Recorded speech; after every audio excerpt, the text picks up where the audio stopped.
I will leave a timestamp in the description. Hey guys, welcome back to my channel, or welcome if you guys are new. So today's video is going to be my January wrap-up video. I'm finally sitting down to film this video. I've been meaning to for a while now, but work has been kind of crazy, and then in the evening I kind of wasn't in the mood to film. But I finally have time to film it, and so I'm gonna get started. So in January I ended up reading 7 books, which is a pretty good number for me. I feel like it's a pretty good amount of books. I've read 3 fantasy books, and then 3 romance books, and then 1 contemporary romance book, kind of. And I'm going to split this video in 2 parts. So basically I'm going to start with all my fantasy book, and I'm going to end with my romance book. Just in case you guys are only interested in like one or the other genre, it's going to be easier for you to just listen to those books. I will leave a timestamp in the description down below so you guys can just go see that if you're only interested in romance or only interested in fantasy books. The very first book I ended up finishing in 2021 was A Court of Wings and Ruins by Sarah J. Maas. This is the 3rd and last book in the A Court of Thorns and Roses series. I think there's a 4th book, but they're like novellas or short stories. And then there's a new series coming out in the same world, I think this month. I'm not sure yet if I'm gonna read that series. I think I'll wait a little bit to see. So I started the series last year. I'm not going to go into too much detail about what this book is about, because it is the last book in the series and I don't want to spoil anything. But I was happy I finished this series. I liked the 3rd book. I feel like the series is getting a lot of hype or a lot of hate here on YouTube. So people either love it or hate it. I'm kind of in between. I do have a reading vlog for this book, so I will link it down below as well. I was saying basically that I like every character in this book except Farah, which is kind of weird. And I love Farah's relationship with everyone else except Rhysand. So it's, I don't know, it might be a me problem.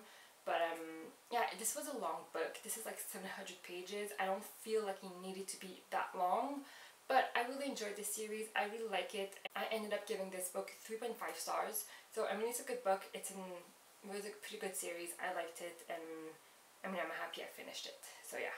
The next book I want to talk to you guys about is War Storm by Victoria Aveyard. This is the 4th and final book in the Red Queen series. Once again, I'm not going to go into too much detail about what this book is about, because I don't want to spoil anything for the Red Queen series. This is another thick book. This is like 650 pages, I think. Yeah. This is another really long book, and nothing really happens in this book. I feel like for a finale of a fantasy series, this was kind of a boring book.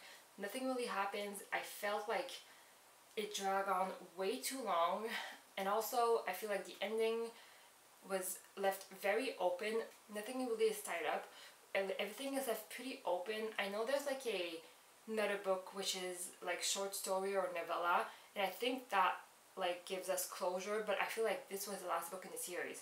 So I feel like this should have given us closure, but we didn't really get it. There was a surprising LGBTQ plus representation in this book, which I really like. It's so funny because I was watching, I think it's Laura, the Reading Mushroom.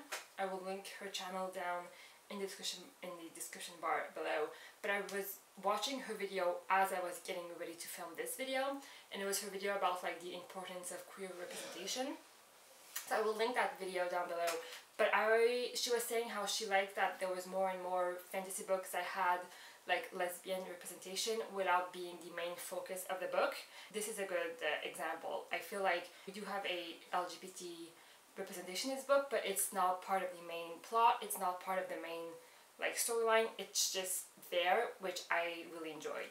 Also, we did get a few chapters with Cal and Maven's point of view in this book, which I really liked. I wish we had more of that. We only ended up having like 3 or 4 chapters of each, and I wish we had more of their points of view, because I thought those were pretty interesting.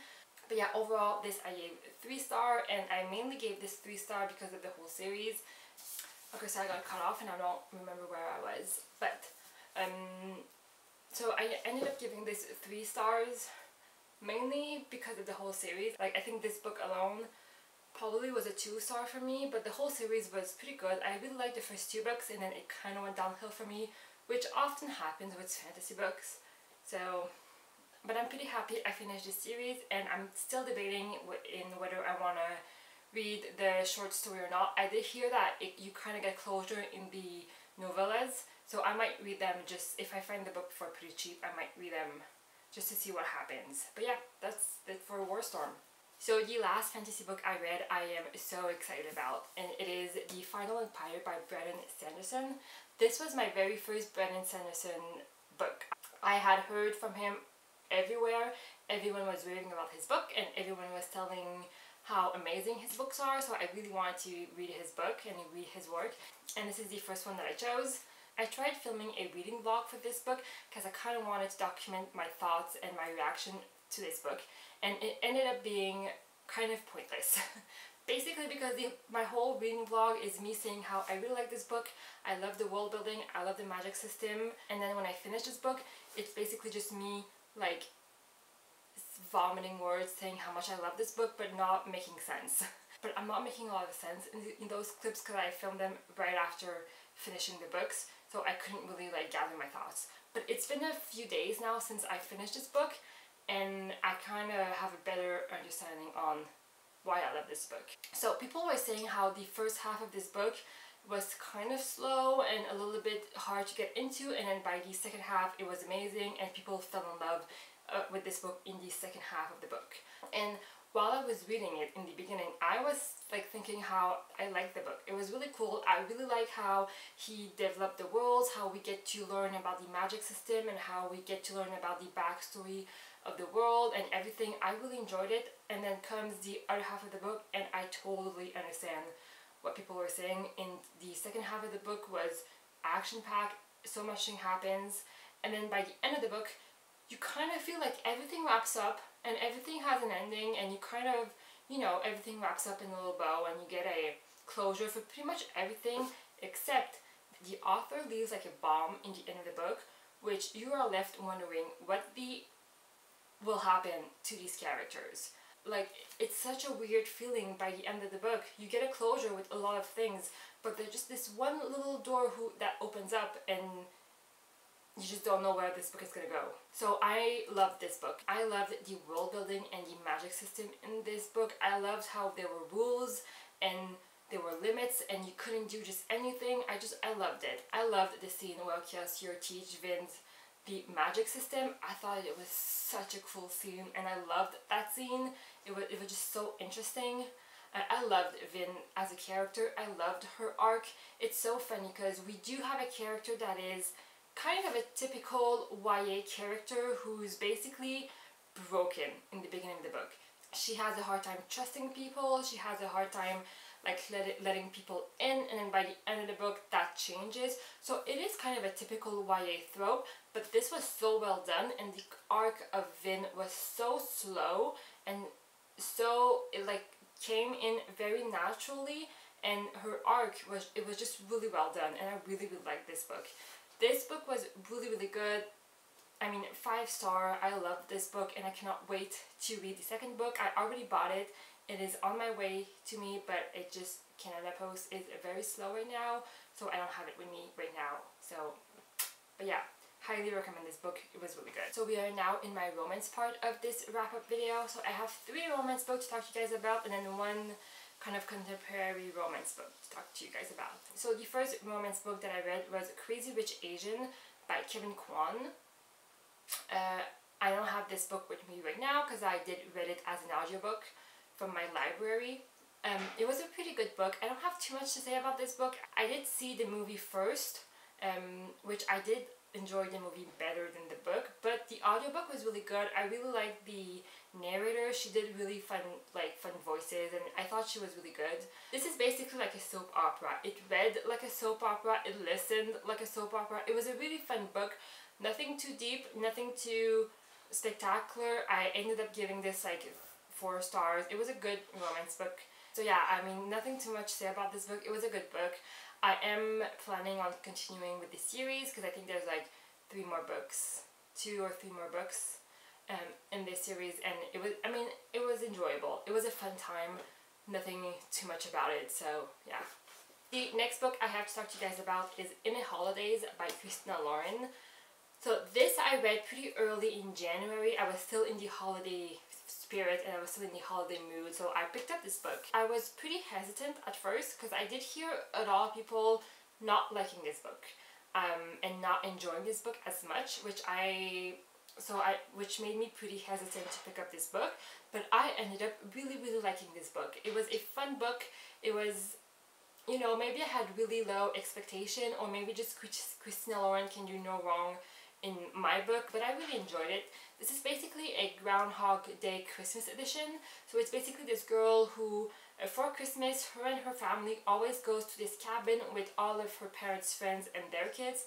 So it's like a big group of people who goes to this cabin, and then one thing leads to another, and basically she has a one-night stand with one of the guys there, but turns out she has a crush on his older brother.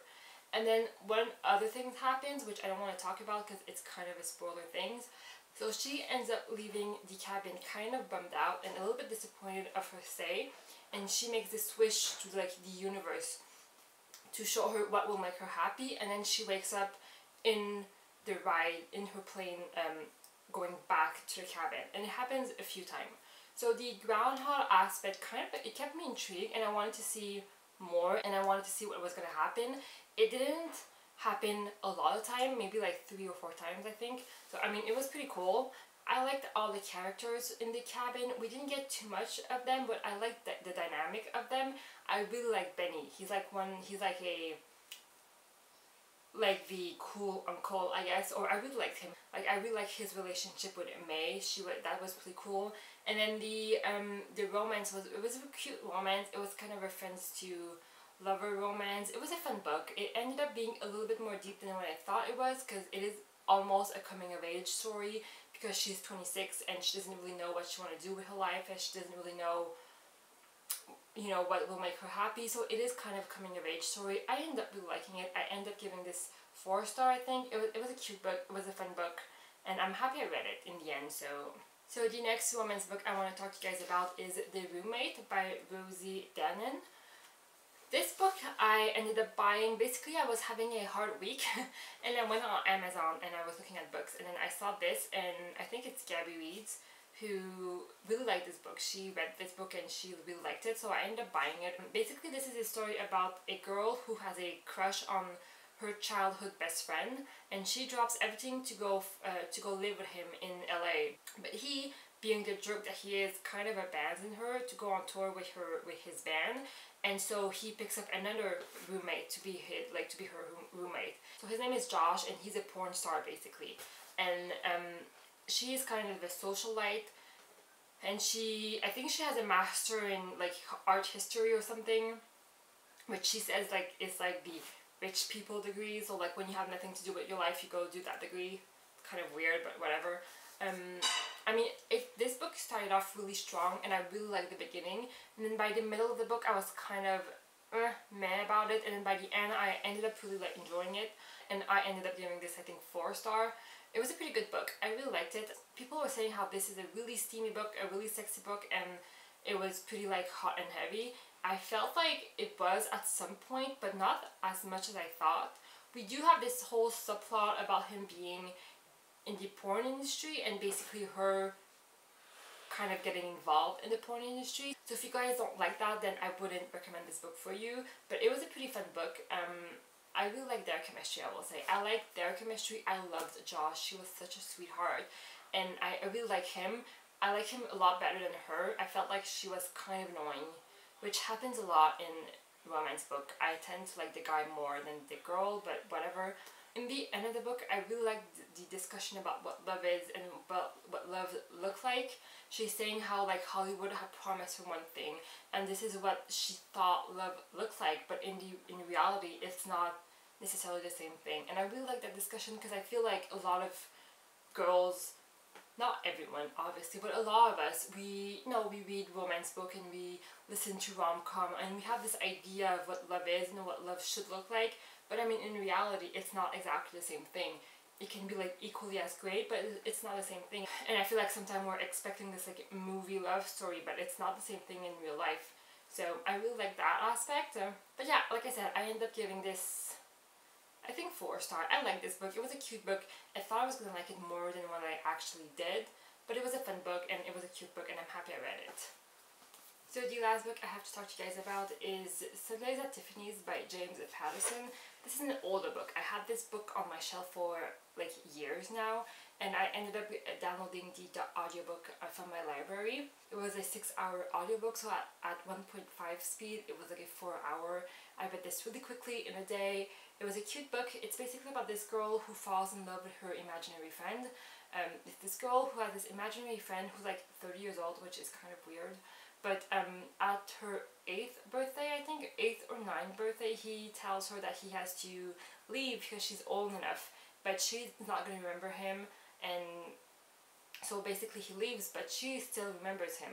And like years after, I think she's like 30 in this book, she basically meets a guy in New York, and it's Michael again, and they fall in love, and it's their love story. It was a cute book. I think I gave this 3 stars. It was, I mean, a little bit weird at first because she is 8 and he's 30, which was a little bit weird, but I mean, by the end it was a cute book. It was a fun book. It was nothing spectacular. Okay, so my battery is dying, so I gotta go, but I hope you guys enjoyed this video, and I will see you guys next time.